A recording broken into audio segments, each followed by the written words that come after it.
The January 6th committee called its star witness yesterday in its case against Donald Trump. With all due respect to Ms. Hutchinson, I remain unmoved. I will start with this. As many of you may recall, I raised questions about Donald Trump's temperament to be president at a debate back in 2015. I think that was a fair issue then, and I think it was at the root of why he lost in 2020. I also think his temperament problems were evident in how he reacted to his 2020 loss, including before and on January 6th. He lost, he couldn't take it, and he embarrassed himself and the nation with his behavior. That's my take. But what's happening on Capitol Hill is a very long sleight of hand. This committee has one goal and only one goal: stop Donald Trump from running again in 2024. They're worried he could win. They absolutely loathe him, and they will do what it takes to stop his political resurrection. Just look at the makeup of the committee. No Trump defenders, not a single Trump ally, no objective trier of fact. We talked earlier this month about how they doctored the riot video and the Trump sound bites used at this hearing. And if this committee would just be honest about its mission, I might be more invested. I might be more interested. Instead, it cloaks itself in sanctimony, purporting to be a fair-minded, down-the-middle finder of fact, just looking to get to the truth of January 6th. It's a lie. And they prove every time they get together that it's a lie. Which leads us to Cassidy Hutchinson, aide to Trump's chief of staff, Mark Meadows. Her testimony is causing Democrats and the press to collapse onto their fainting couches today. And we are going to go through her major points one by one. First, she testified that President Trump allegedly knew that those trying to get into his rally on January 6th had weapons and that he did not care. I was in the vicinity of a conversation where I overheard the president say something to the effect of, I don't effing care that they have weapons. They're not here to hurt me. Take the effing mags away. Let my people in. They can march to the Capitol from here. Let the people in. Take the effing mags away. Mags meaning the magnetometer. Stop screening them. They're not going to hurt me. Trump didn't care that some were trying to attend his rally, were armed because they weren't going to hurt him. That's the claim. If true, it's certainly callous. He wasn't the only person at risk that day. But what actually happened in this case? Did the Secret Service stop screening the people? Were they let in? No one has suggested that. In any event, did anyone think prior to yesterday that Trump saw the crowd later fighting with Capitol Hill police on TV that day and thought, totally law-abiding citizens who pose zero danger or threat to anyone? Of course not. He knew. He knew that they were potentially dangerous. We knew he knew. And he did nothing to stop it because he clearly liked what they were doing. That's awful, but it's not a new stop the presses bombshell.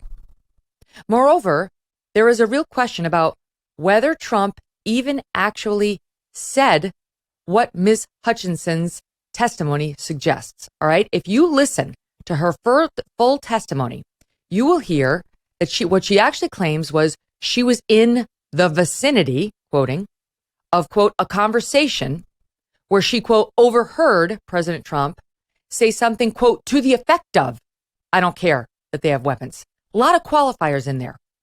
She was near a conversation, not involving her, where she overheard something to the effect of.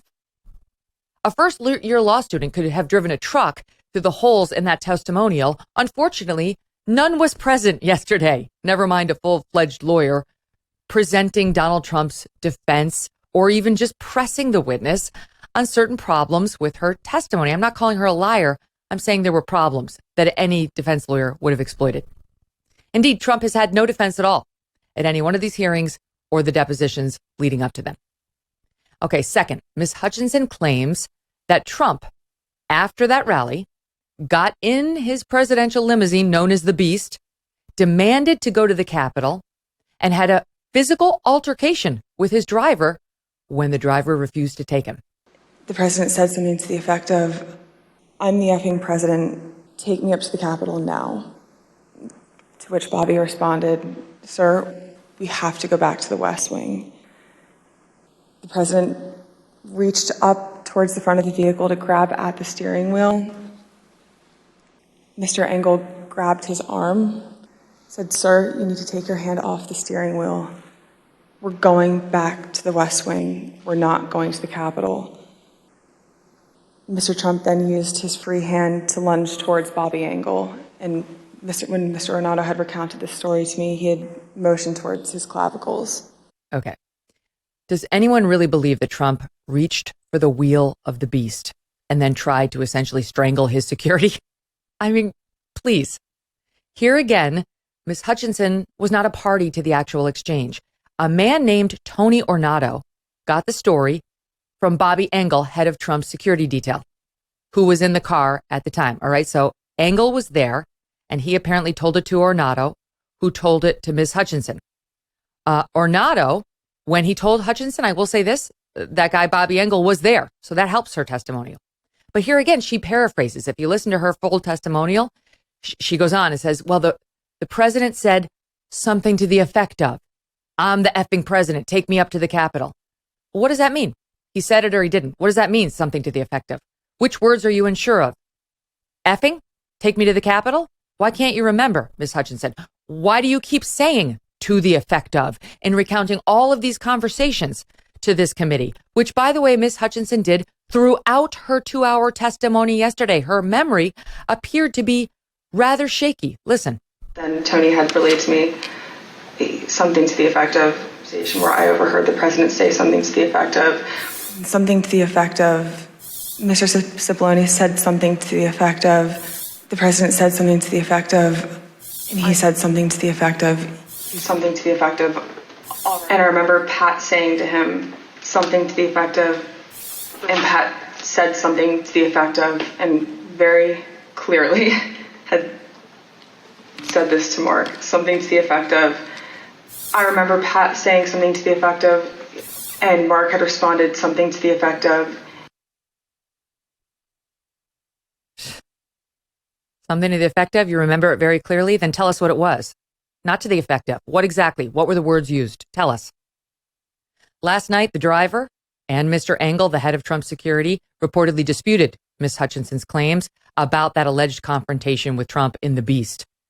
Though they reportedly admit that Trump was angry, he couldn't go to the Capitol. They, unlike Ms. Hutchinson, have firsthand knowledge of what happened in that car. Why won't the committee let us hear from them? Also, here again, is it really a surprise that Trump wanted to go to the Capitol? He promised to do exactly that openly and on the record in his rally speech. We've all heard it a million times. Many wondered since then why he never actually did it, and knowing the reason, namely that the Secret Service refused to take him, is new and somewhat interesting. But is it really all that damning to Trump, whose goal we have always understood was to go? Number 3, Ms. Hutchinson testified that later, back at the White House, Mark Meadows, the chief of staff, her boss, told the White House counsel, Pat Cipollone, that Trump was totally indifferent to the crowd's hostility toward Mike Pence, who was on Capitol Hill. They're literally calling for the vice president to be effing hung. And Mark had responded something to the effect of, you heard him, Pat. He thinks Mike deserves it. He thinks Mike deserves it. Here again, listen to the full thing. Her testimony's full of qualifiers. She heard Cipollone, the White House counsel, say, quote, something to the effect of, we need to do something more. They're calling to hang Mike Pence. And then Meadows allegedly responded something to the effect of, he thinks Mike deserves it. These are her words. Then the White House counsel said something like, this is crazy, etc. How sure are you, madam? What words can't you remember? What specifically did the White House counsel say? What specifically did Mark Meadows say in response? This was a big conversation. You're not sure? You didn't write it down? You're 25, you're 24 years old, and was this happening? It's a big moment. Why wouldn't you take a note? Why not? Or if you did, where are they? Were they produced? Can we see them? Let me see them right now. Did they refresh your memory? And by the way, what, if any, prejudices does Ms. Hutchinson have against Mr. Trump? Not impugning her again. She seemed like a very nice young woman to me. But Trump is now claiming that this woman wanted to move with his team to Florida, continue working for him after his term ended, but was rejected, suggesting this is about sour grapes. And if she really was so horrified, as she claimed yesterday, by January 6th and his behavior and the tweet stuff about Mike Pence, did she actually apply to go with him to Florida after that? Is that true? I have no idea. No one asked her because no one is there to defend Trump or provide any semblance of balance or fairness. But even giving Ms. Hutchinson the benefit of the doubt, is anyone surprised to learn that Trump was not feeling particularly loyal to or protective of Mike Pence on January 6th? When the crowd was chanting they wanted him hanged, Trump sent out a tweet condemning Pence. It was totally outrageous, and it garnered a ton of news coverage. This testimony offers some behind-the-scenes color, but that's about it. And then finally, Ms. Hutchinson testified that Rudy Giuliani and Mark Meadows both sought pardons from Trump for their actions or inaction on January 6th. Color me shocked.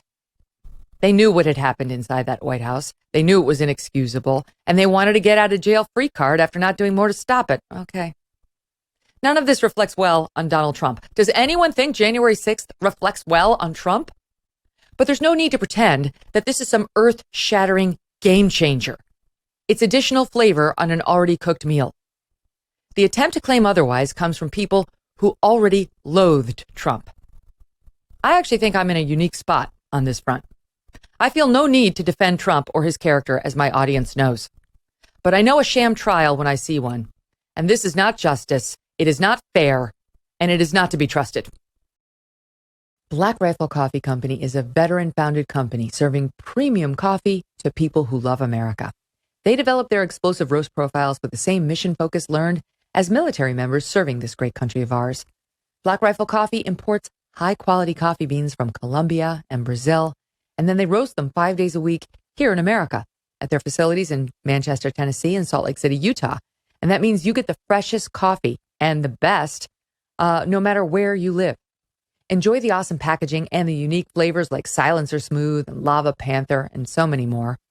The best way to enjoy Black Rifle's freedom-filled coffee is with the Black Rifle Coffee Club.